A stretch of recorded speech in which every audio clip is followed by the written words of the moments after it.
정말 하루아침에 아시아 금융시장이 완전 롤러코스터를 탔습니다. 오늘 얘기는요, 바로 미국에서 시작된 그 공포가 어떻게 아시아 전역을 말 그대로 뒤흔들어 놨는지 그 아주 격동적이었던 하루를 한번 제대로 파헤쳐 보려고 합니다. 자, 그럼 궁금해지죠? 미국에서 시작된 그 공포가 바다 건너 도쿄, 서울, 그리고 홍콩까지 덮쳤을 때 과연 무슨 일이 벌어졌을까요? 모든 것의 시작은 사실 서구, 바로 미국이었습니다. 정말 딱 두 가지 사건이었는데 이게 어떻게 아시아 전역에 이렇게 예측 불가능한 연쇄 반응을 일으켰는지 지금부터 그 실타래를 한번 같이 풀어보시죠. 네, 아시아 시장에서 벌어진 이 드라마를 제대로 이해하려면 일단 그 폭풍이 시작된 곳, 진원지였던 미국으로 먼저 가봐야 합니다. 모든 불안감의 시작, 바로 이 두 가지 소식 때문이었거든요. 보시면 아시겠지만 시장을 덮친 공포는 완전히 다른 두 개의 얼굴을 하고 있었어요. 하나는 뭐냐? 바로 빅테크, 기술주 쪽에서 터졌습니다. 마이크로소프트가 AI에 너무 돈을 많이 쓰는 거 아니냐 이런 우려가 나오면서 주가가 무려 10%나 폭락했고요. 이건 전 세계 기술주 투자자들을 그냥 벌벌 떨게 만들었죠. 그리고 또 다른 하나는 바로 연준, 그러니까 미국 중앙은행에 대한 두려움이었습니다. 차기 의장으로 좀 매파적인, 그러니까 금리를 막 올릴 것 같은 사람이 될 거라는 소문이 돌면서 불안감이 확 커진 거죠. 자, 이렇게 기술주에 대한 우려, 그리고 금리 인상에 대한 공포, 이 두 개의 거대한 충격파가 태평양을 건너서 아시아에 딱 도착한 겁니다. 근데 정말 재밌는 건요, 똑같은 파도였는데 이게 일본, 한국, 홍콩이라는 세 곳의 해안에 부딪혔을 때 그 결과는 정말 완전히 달랐다는 겁니다. 첫 번째, 일본입니다. 결과를 보세요. 마이너스 0.10%. 이건 뭐 사실상 거의 움직이지 않은 거죠. 전 세계가 휘청이는데 혼자서만 놀라울 정도로 평온했던 거예요. 아니 도대체 왜 그랬을까요? 바로 여기에 그 이유가 있었습니다. 일본은 뭐랄까 자체적인 방파제가 있었던 거죠. 글로벌 시장에서 아무리 거센 악재라는 파도가 몰아쳐도 일본 내부에서는 와, 인플레이션이 거의 4년 만에 최저 수준으로 떨어졌네? 하는 아주 강력한 호재가 버티고 있었던 겁니다. 외부의 공포를 완전히 막아낼 만큼 튼튼한 방패였던 셈이죠. 자, 이번에는 한국으로 와보겠습니다. 여기는 정말 그야말로 롤러코스터 같은 하루였어요. 장중에 엄청나게 흔들렸는데 결과적으로는 놀랍게도 플러스 0.06% 상승 마감했습니다.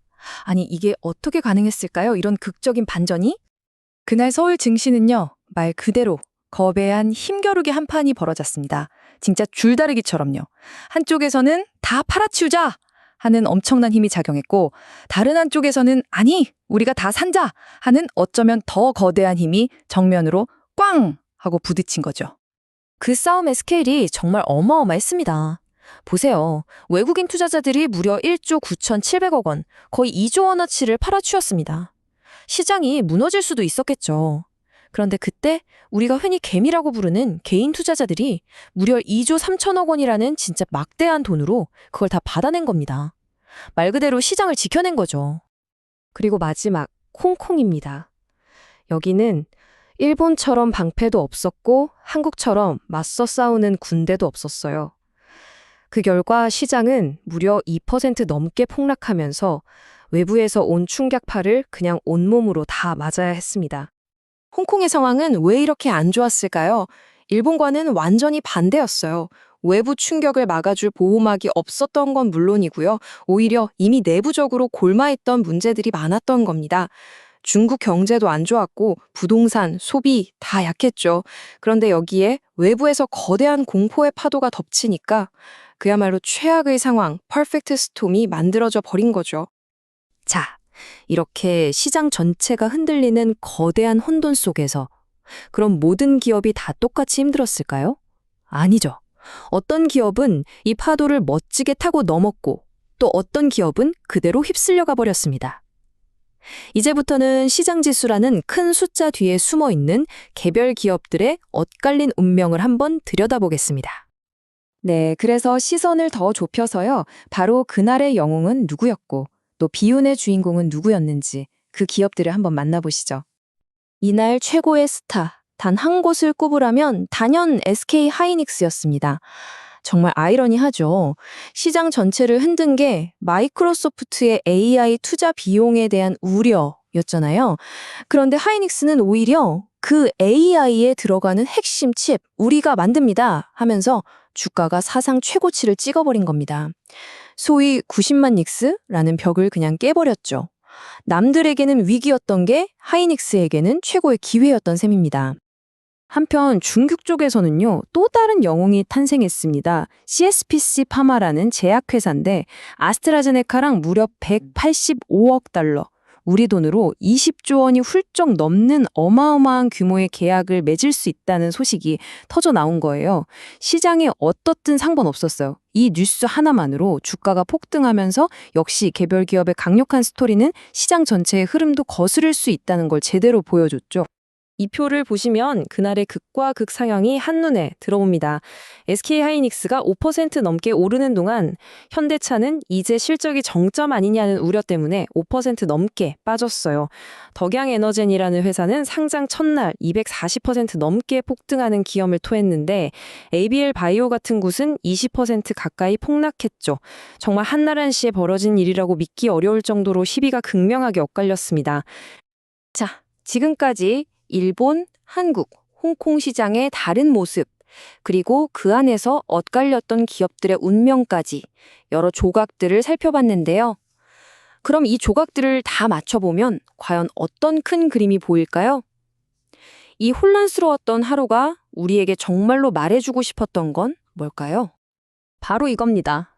어떤 시장도 혼자 동떨어진 섬은 아니지만 결국 그날 파도의 높이를 결정하는 건 그 지역의 조건이다. 이게 바로 핵심이에요. 다시 말해서 글로벌 뉴스가 그날의 날씨를 예보해 줄 수는 있어요. 비가 올 겁니다. 바람이 불 겁니다. 하고요. 하지만 실제로 우산도 없이 비를 쫄딱 맞을지 아니면 튼튼한 방파제 뒤에서 평온할지 그건 전적으로 그 나라 그 시장의 내부 사정에 달려 있다는 거죠. 자, 이 복잡해 보이는 현상을 아주 간단하게 3단계로 정리해 볼 수 있습니다. 그리고 이건 비단 이날 하루에만 적용되는 얘기가 아니라 앞으로 글로벌 시장을 보실 때 아주 유용한 생각의 틀이 될 수 있을 거예요. 첫째, 글로벌 충격은 진짜라는 겁니다. 미국에서 벌어진 일이 그냥 남의 일이 아니에요. 수천 킬로미터 떨어진 우리 시장에 즉각적이고 강력한 영향을 미치죠. 둘째, 그래서 현지의 완충 장치가 정말 중요합니다. 일본의 인플레이션 데이터처럼 좋은 소식이 될 수도 있고 한국의 개인 투자자들처럼 강력한 수급 주체가 될 수도 있죠. 이런 것들이 외부 충격을 흡수하거나 때로는 증폭시키기도 합니다. 그리고 마지막 셋째, 그럼에도 불구하고 개별 기업의 스토리는 결국 이긴다는 겁니다. 아무리 시장이 혼란스러워도 정말 강력한 호재를 가진 기업은 그 흐름을 거슬러서 스타가 될 수 있다는 거죠. 자, 그래서 마지막으로 여러분께 이 질문을 한번 던져보고 싶습니다. 앞으로 또다시 전 세계를 뒤흔드는 큰 뉴스가 터졌을 때 여러분은 그 헤드라인만 보시겠습니까? 아니면 그 너머에 있는 각 나라의 현지 이야기에 주목하시겠습니까? 어쩌면 진짜 기회와 위기는 바로 그곳에 숨어 있을지도 모릅니다.